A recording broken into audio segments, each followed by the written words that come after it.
Party ಮಾಡ್ತಾ ಇದ್ದಾರೆ, ಘೋಷಣೆ ಕೂಗಿದವರು ಸ್ಟೇಷನ್ ಪೆರೇಡ್ ಮಾಡ್ತಾ ಇದ್ದಾರೆ. ಜಂತರ್ ಮಂತರ್ನಲ್ಲಿ ನಡೀತಾ ಇದ್ದಂತಹ ಬೃಹತ್ ನಾಟಕವೊಂದಕ್ಕೆ ಈಗಾಗಲೇ ತೆರೆ ಬಿದ್ದಿದೆ.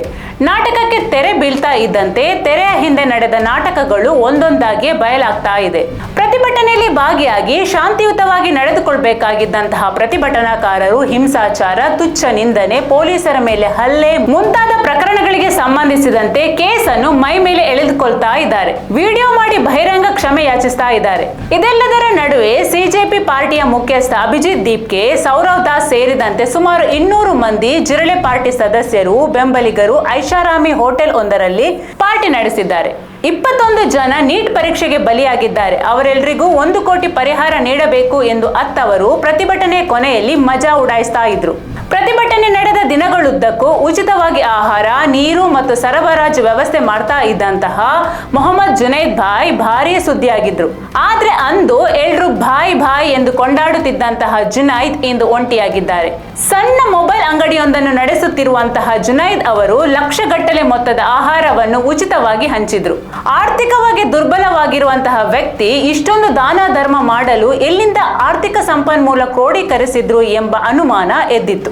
ಘಾಜಿಯಾಬಾದ್ನಲ್ಲಿ ಪೊಲೀಸರು ಜುನೈದ್ ಅವರನ್ನು ವಶಕ್ಕೆ ಪಡೆದುಕೊಂಡು ಅಗತ್ಯ ದಾಖಲೆ ಸಲ್ಲಿಸುವಂತೆ ಈಗಾಗಲೇ ಸೂಚನೆ ನೀಡಿದ್ದಾರೆ.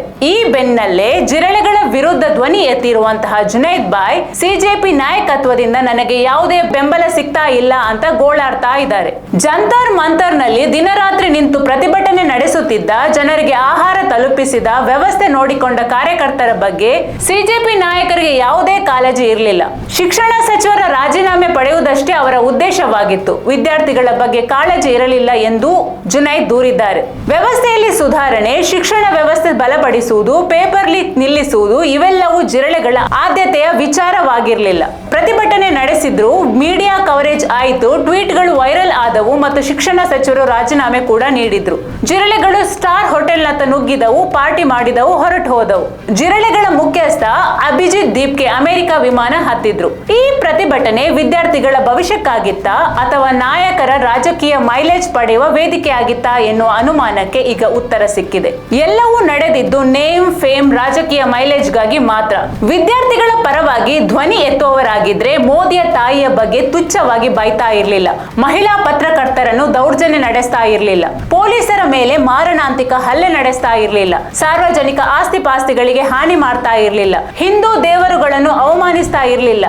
ಎಸ್, ಎಲ್ಲವೂ ನಡೆದಿದ್ದು ಹಿಂದೂಗಳ ವಿರುದ್ಧ, ಎಲ್ಲವೂ ನಡೆದಿದ್ದು ಬಿಜೆಪಿಯ ವಿರುದ್ಧ.